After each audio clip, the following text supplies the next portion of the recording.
देश में कोरोना के नए वेरिएंट BF7 के संक्रमित मरीज मिलने से एक और जहां लोगों में एक बार फिर दहशत हो गई है, वहीं मध्य प्रदेश में भी इसे लेकर गृह मंत्री नरोत्तम मिश्रा ने नई गाइडलाइन जारी कर दी है, जिसके चलते इंदौर में भी जीनोम सीक्वेंस और RT-PCR जांच के साथ बूस्टर डोज लगाने की बात स्वास्थ्य विभाग कर रहा है। कोरोना के नए वेरिएंट BF7 को लेकर इंदौर के रेलवे स्टेशन, बस स्टैंड और एयरपोर्ट सहित एहतियात के तौर पर जांच बढ़ा दी गई है। साथ ही प्रदेश में कोविड पॉजिटिव व्यक्ति के सैंपल का जीनोम टेस्ट करवाया जाएगा।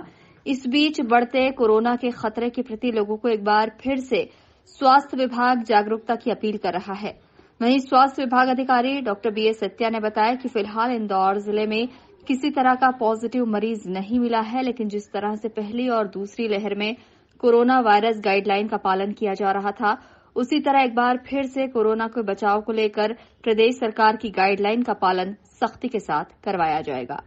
क्योंकि जिस हिसाब से अभी देख रहे हैं हम लोग वहाँ कि अगर हमारी जो नियर बाई जो कंट्रीज है वहाँ पर जैसे चाइना है, जापान से है या फिर अमेरिका वगैरह है, यहाँ पर जो केसेस काफ़ी कोविड के पीठ से बढ़े हैं। क्योंकि हमारे को भी मालूम है कि हमारे ज़िले में कोविड के केसेस कम हुए हैं, ख़त्म कभी नहीं हुए हैं। तो इस तरह से हम अभी राज्य स्तर से और सेंट्रल गवर्नमेंट से जो हमारे आए गाइडलाइन आई है, गाइडलाइन के हिसाब से कोविड केस बढ़ रहे हैं तो हमको सतर्कता रखना पड़ेगी।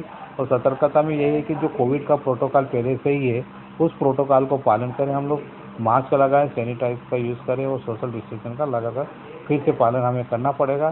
साथ ही साथ भीड़-भाड़ की जगह से जाने से हम जितना ज़्यादा बच सकते हैं वो बचें। इसके अलावा हमें जो स्वास्थ्य विभाग की तरफ से ये रहेगा कि हमें जितने ज़्यादा से ज़्यादा हम सैम्पलिंग कर सकते हैं, हम सैम्पलिंग टेस्टिंग जो हमारी है वो सैम्पलिंग बढ़ाएंगे। और हमारा स्वास्थ्य विभाग यही करेगा कि जितनी जल्दी हो सके हम ट्रेस करें, केस को ट्रेस कर लें, ट्रेस करने के बाद उसकी टेस्टिंग कर लें और टेस्टिंग के साथ साथ हम लोग उसको ट्रीटमेंट पार्ट पे रख दें। तो हमें 3T पे हमको ध्यान रखना पड़ेगा। ये चीज़ें हमें ध्यान करके हमको करना पड़ेगा। इसके अलावा कोविड की जो सैम्पलिंग के साथ हमारे कोविड बूस्टर डोज जो है वैक्सीनेशन का, हमें वैक्सीनेशन के सेंटर भी हम बढ़ाएंगे। और हम अभी हमारे पास क्योंकि कोविशील्ड नहीं है मगर कोविशील्ड का हमने डिमांड कर दी है, मगर आज कोवैक्सीन हमारे पास पर्याप्त मात्रा में है। अभी 25 जो भी उनकी गाइडलाइन रहेगी, सेंट्रल गवर्नमेंट, स्टेट गवर्नमेंट या जिला प्रशासन जो भी हमें गाइडलाइन देगा हम उसके अंदर स्वास्थ्य विभाग बिल्कुल निरंतर कार्य करेगा। जो गाइडलाइन आई है उसमें एरिवल के समय ये है कि उनके या तो फिर जो पूर्व की टेस्ट रिपोर्ट होगी या पूर्व से पहले से ही वैक्सीनेटेड होंगे या जो मास्क वगैरह जो प्रोटोकॉल कोविड प्रोटोकॉल का वो पालन करेंगे। तो इस तरह से कोई हमें तकलीफ नहीं आना है। एयरपोर्ट पे हमारे इंटरनेशनल वाला है तो हम कल से ही उसको टेस्टिंग शुरू कर रहे हैं। जो प्रोटोकॉल के हिसाब से 2% जो जांच करने का आया है वो जांच करेंगे। जल्द ही स्वास्थ्य विभाग और जिला प्रशासन मिलकर लोगों को कोरोना के नए वेरिएंट को लेकर जागरूकता अभियान चलाएंगे।